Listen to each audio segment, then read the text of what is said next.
Good morning, friends of the media. Welcome to the press conference on on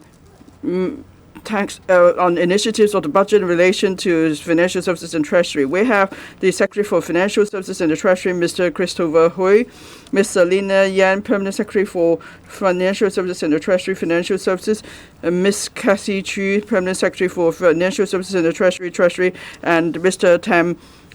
Tai Peng, Commissioner of Inland Revenue. The Secretary will first say a few words, and then the floor will be open to questions. Secretary, over to you. Good morning, members of the public and the media. I would like to talk to you about the key policy initiatives under the portfolio of my bureau in the budget. Our priority task will be on three fronts in terms of the continuous development of the financial government, that is enhancing market competitiveness, pursuing new opportunities, and also promoting financial inclusiveness and nurturing tenants. I will also talk about support measures under our portfolio announced in the budget and also taxation issues. Asset and wealth management is a key aspect of our financial industry. There are serious measures being announced in the budget to enhance our position as a hub in this regard. First, we have submitted a legislative proposal to offer tax concessions for single-family offices in Hong Kong. We will be organizing the Wealth for Good in Hong Kong Summit in end of March to establish direct connection with family offices around the world and promote cooperation. We will also enhance various regulatory measures with the regulators, and we review the taxation arrangement on applicable funds and carried interest, and this is to provide a conducive environment for the development of the trade. And then under the exchange fund, they will cover private equity funds managed by smaller local managers and those seeking to expand Hong Kong operations so they could develop further in Hong Kong. We will also introduce a new capital investment entrance scheme to bring more capital to Hong Kong. On offshore renminbi market development, our focus is on promoting the development, the issuance and trading of renminbi-denominated stocks. The Legislative Council has already approved stamp duty exemption for dual counter market makers, and Hong Kong Exchange will introduce a DCMM program in the first half of 2023. We have a unique advantage in Hong Kong because of our offshore renminbi market, so we will continue to offer various risk management products to investors, and we will enhance our position as a risk management center. We will also expand mutual market access and enhancement arrangements, including the Bond Connect, Wealth Management Connect, and we will expand eligible securities under Stock Connect.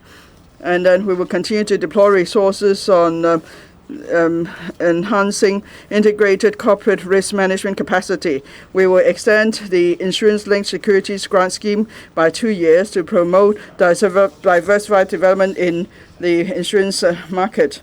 On securities, we will continue to enhance the listing regime and market structure.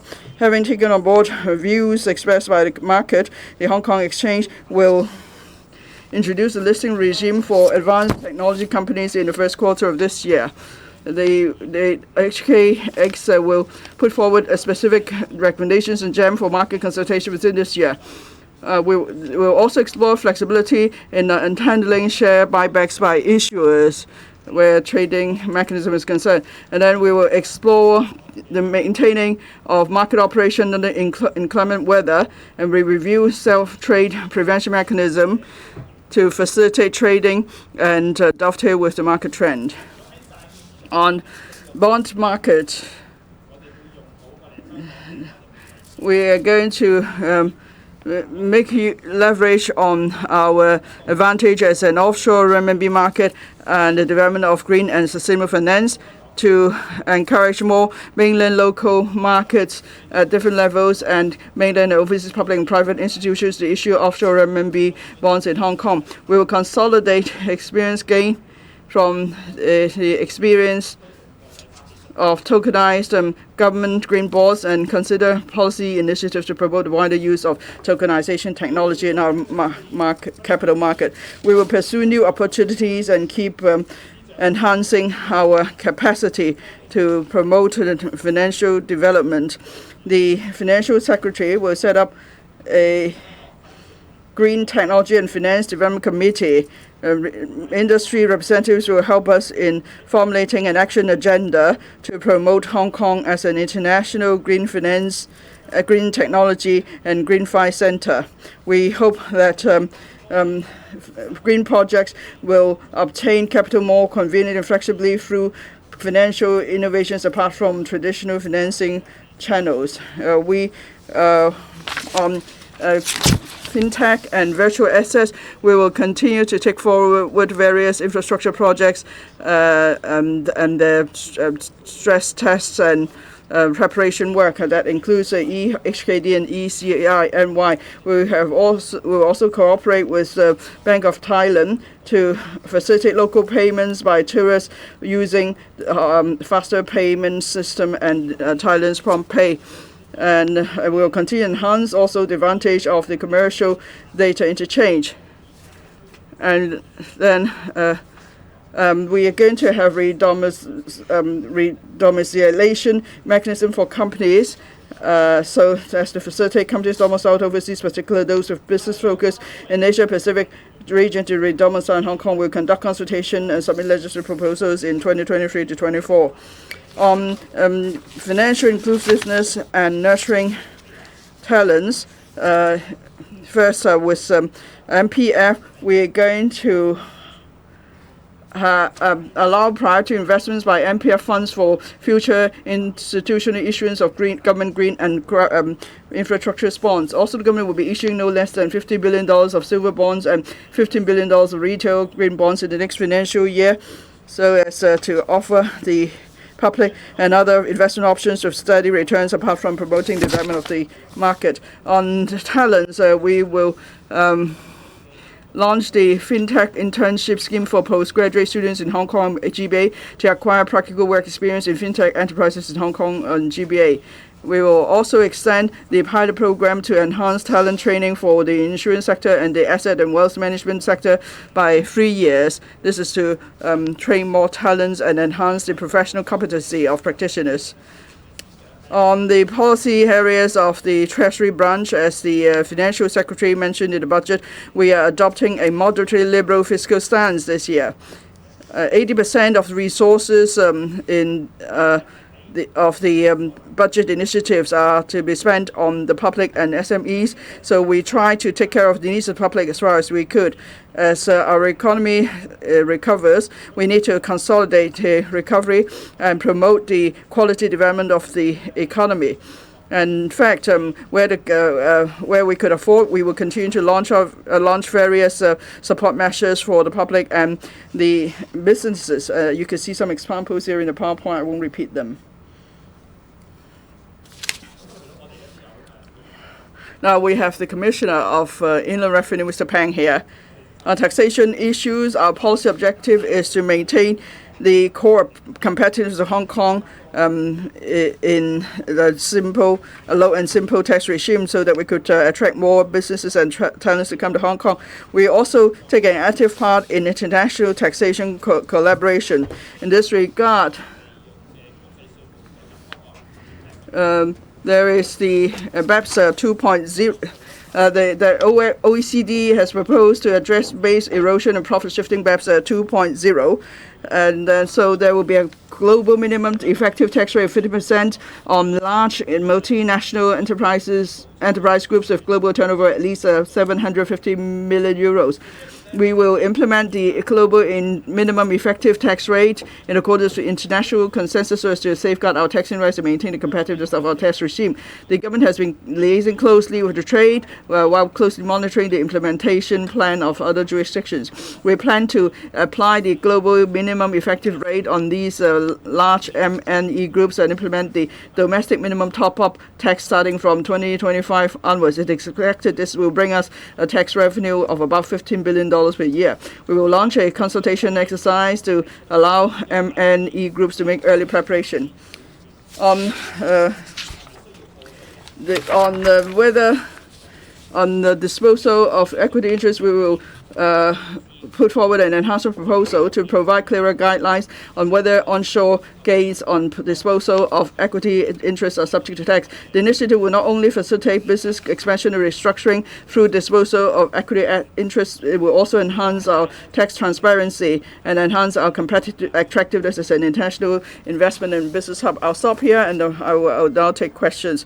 But before you ask questions, please first identify your organization. Please limit yourself to 3 questions.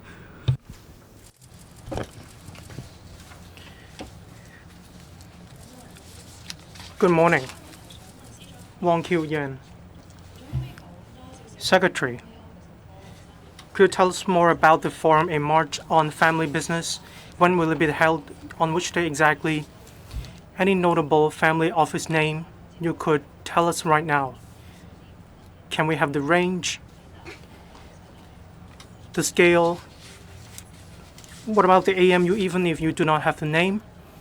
In late March, do they have to wear a mask at that time? If possible, can you also tell us about the trading operation under inclement weather?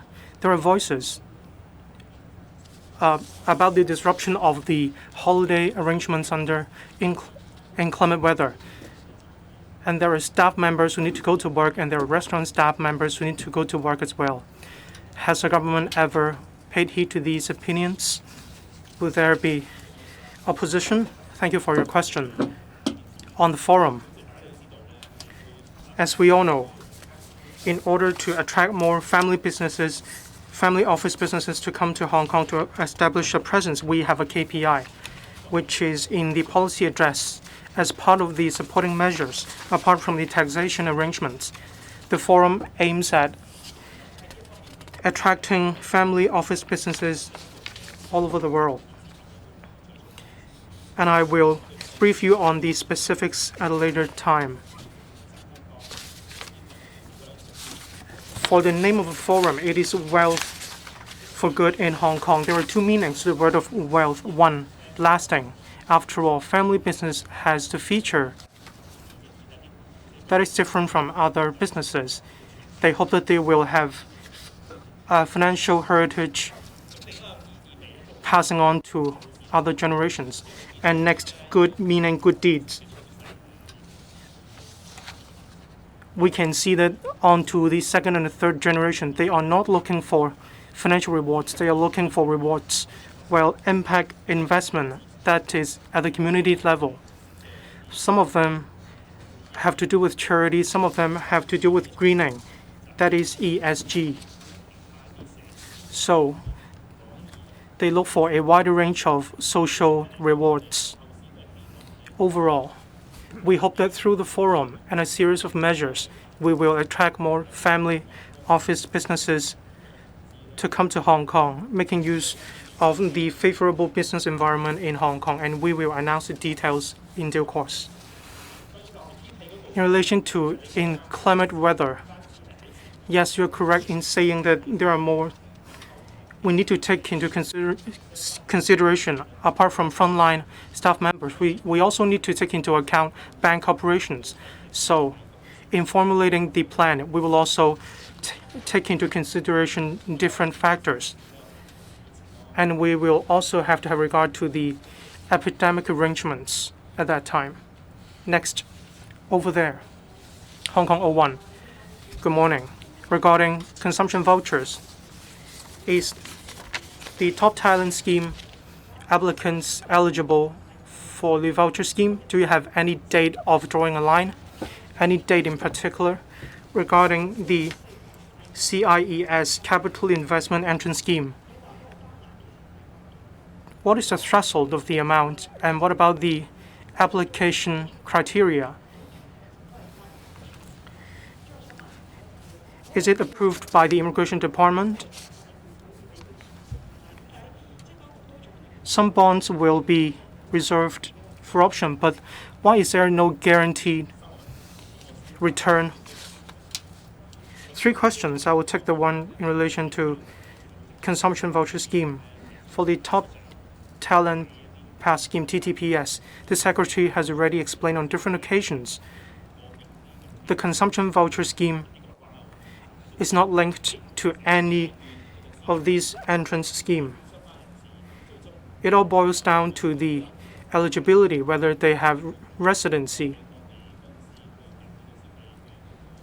When we set down the eligibility of consumption vouchers, we have regard to the residency, and this is not in relation to the entrance scheme.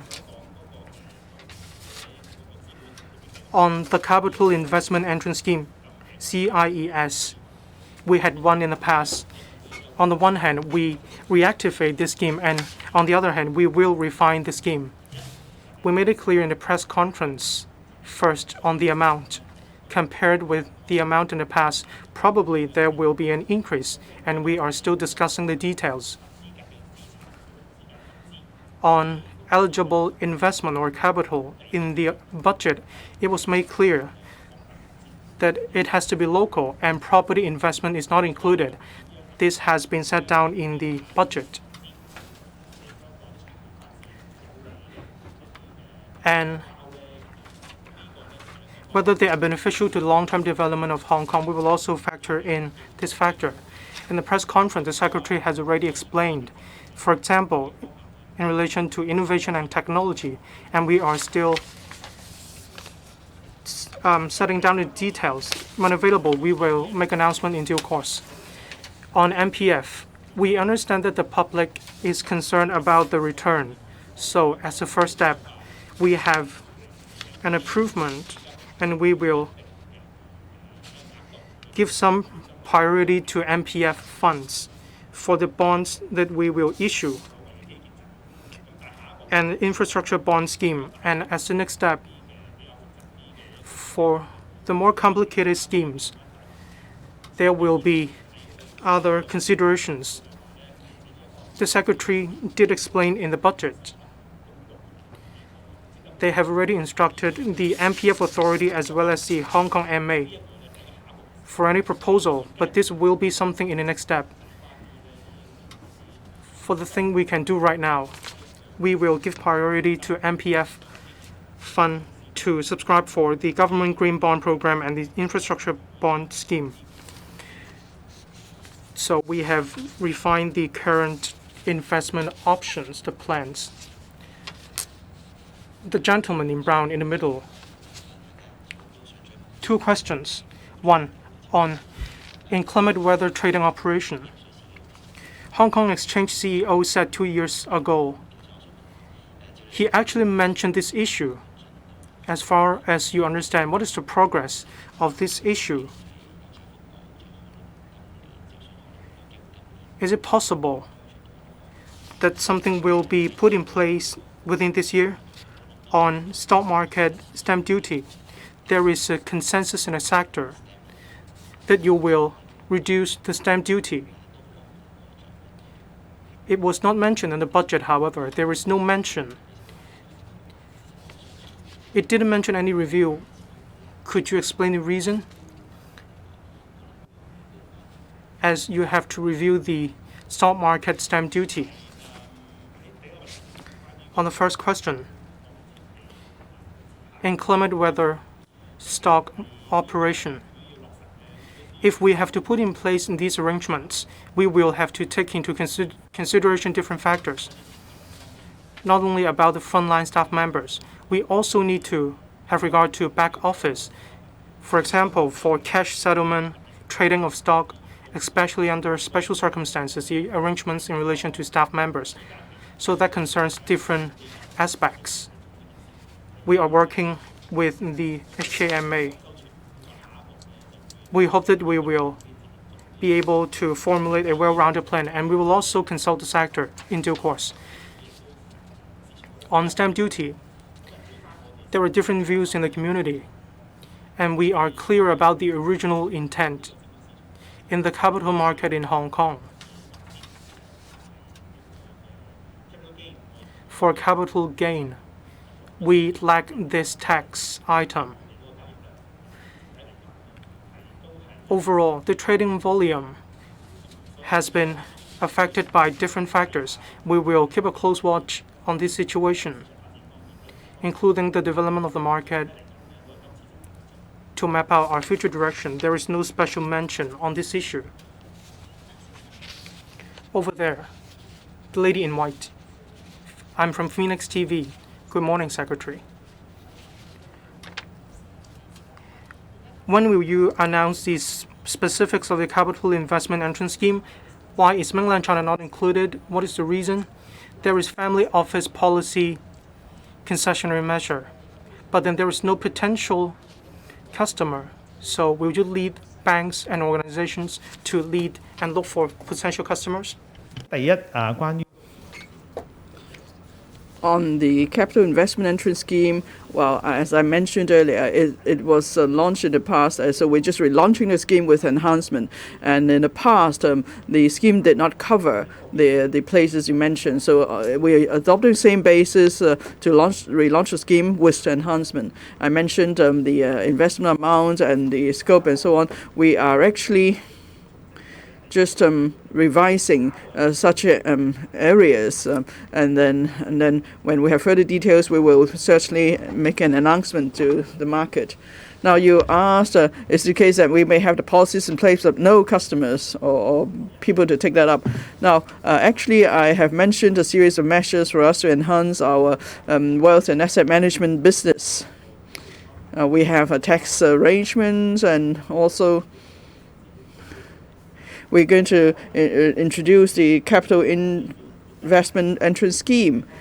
And as you suggested, do we need to work closer with the trade to further develop business? Yes, that's squarely our duty. We are actually considering leading the sector to, say, GBA and Shenzhen for promotion. Now, the chief executive has just visited to GBA, so we'll leverage on that momentum, and then we will perhaps consider further cooperation with other places. Sorry, speaker is not using microphone. Sorry, the speaker is not using a microphone. Sorry, the speaker is not using a microphone.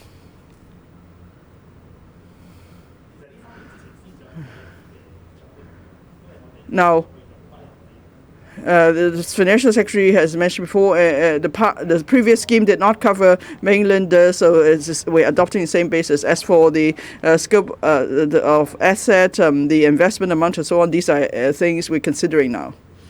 Next, please. The one in the black suit. Tokenized green bonds. Now, the last issuance was for institutional investors. They have plans to expand the scheme to retail investors. And then the budget mentioned that you are going to promote a recovery to promote the bond market, but then you have a deficit of several tens of billion dollars. So has it to do with the deficit? Does it mean that in future you're going to rely on bond issuance to increase government revenue so that you could pay for green investment and infrastructure? Well, first about tokenized green bond. Well, even at the international arena, it's mostly for institutional investors because institutions are better able to do tests and so on. But anyway, we'll take stock of experience. As I said, we will review the entire process. We have a plan, actually, that at the point of trading, redemption, or interest payment, we will consider a tokenization application. and then we will see what we can do to enhance the technology and so on. Second point, our use of bonds as a tool to promote development.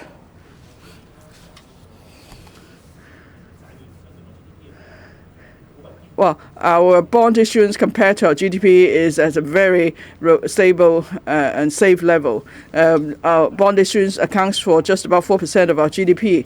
And even if we go up to 2028, according to our plan, we're just talking about less than 9.5% of GDP. And also, when we make use of this tool, we will make sure that we use it efficiently. It's all about disposal of. It's about market structure, and we want to make sure that bond issuance will benefit the public at large.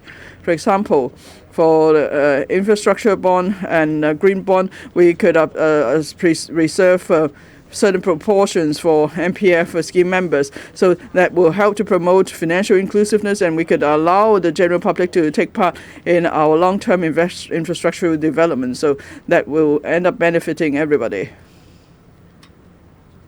I'm from SMP. Yesterday, you made a speech about Hong Kong's development into a family office hub. Some groups hope that there will be tax concessions for charity donations. So what is your view on that? On the capital market, now you say we want to bring more foreign businesses come to Hong Kong for listing, including businesses from the Middle East. So do you have any concrete plans in that respect? Third question. Yesterday, the central authorities announced that for Hengqin and Qianhai, there will be 30 initiatives to further enhance Hong Kong's integration with the mainland on the financial front. So how are you going to strengthen communication with the GBA? First, about tax concessions for charity donations. In my speech yesterday, I mentioned data, and we can see that there are more Section 88 institutions being set up in Hong Kong. So the mechanism is already in place. The Inland Revenue Department has arrangement in place. So for eligible institutions, involved in charity work, such as providing relief to the poor and so on, there is tax concession for them. So this is already measured in place. Secondly, about promoting listing of overseas enterprises in Hong Kong. Well, this is something we've been doing all along. If they meet our requirements, we welcome them to come. If these businesses meet our requirement, we welcome them to come to Hong Kong for listing. In the first quarter, actually, we have measures to bring more high technology companies to be listed in Hong Kong. And so we could enhance our capacity in this respect. Your third point, Hengqin, Qianhai. Well, we have close liaison with all cities in the GBA. For example, Qianhai last year, there was this 18-point initiatives with Qianhai, so that the private equity funds could be based in Hong Kong and Qianhai. And then we have other schemes too. For example, we're going to enhance the Wealth Management Connect. And then we would like to also establish this center for insurance-linked schemes and so on. So any other questions, please? The one in green, please. I'm from the Oriental Daily. There's mention of the redomiciliation for companies. So it involves some consultation and legislative proposals. When will the scheme be put in place? And with this redomiciliation mechanism, have you actually promoted it to companies in Asia and so on? So for the first batch, how many companies do you expect to redomicile in Hong Kong? On stock stamp duty, you said you have to consider the government's financial status as a whole, but do you have timetable or blueprint for reviewing or for the possibility of reducing stock stamp duty rate? 其實印花稅 I'll take the second. Stock stamp duty is similar to other taxes, and we will continuously review the situation, and this is continuous work. On the redomiciliation of companies, I would defer to my colleague. This is indeed a good question. If you remember, in 2021, we already put in place similar policies. At that time, targeting partnership funds or for open company funds. If these funds are established overseas, they do not need to go through special procedures. Then they can register in Hong Kong. They can also maintain their status as their legal entity. These facilitating measures, when the redomiciliation is extended to other enterprises, I believe that there will be facilitating measures for these companies to establish a presence in Hong Kong. We do have such a thought. On the timetable, on the basis of our experience of working with funds, we will be able to start consultation very soon, and we will communicate with stakeholders about these details.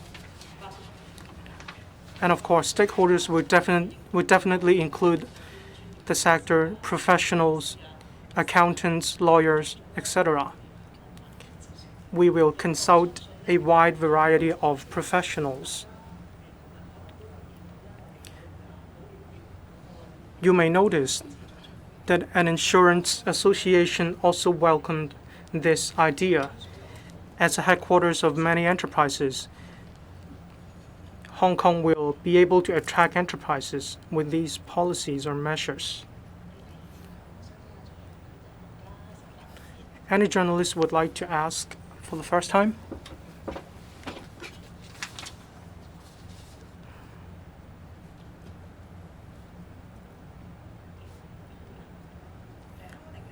Hong Kong 01.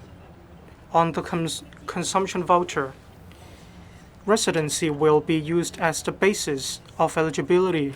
Do you have any timetable? That is, from which day to which day? If they stay in Hong Kong, they will meet the eligibility criterion. If they have already left Hong Kong to draw MPF, leaving Hong Kong for good, can they still get the consumption voucher? The secretary or other colleagues also mentioned the arrangements for consumption voucher. The first batch will be handled and distributed in April, as we want to benefit citizens as soon as possible. Citizens' data, including operator, there will not be change in the method. Our colleagues will announce the details as soon as possible, and I do not want to speak on any particular issue.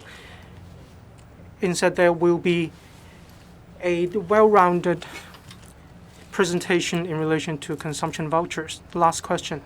Anyone? Hong Kong Economic Journal.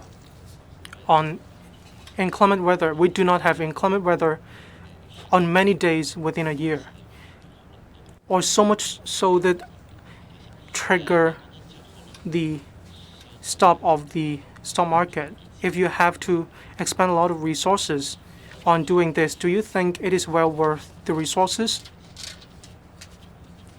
What is its significance to Hong Kong as an IFC?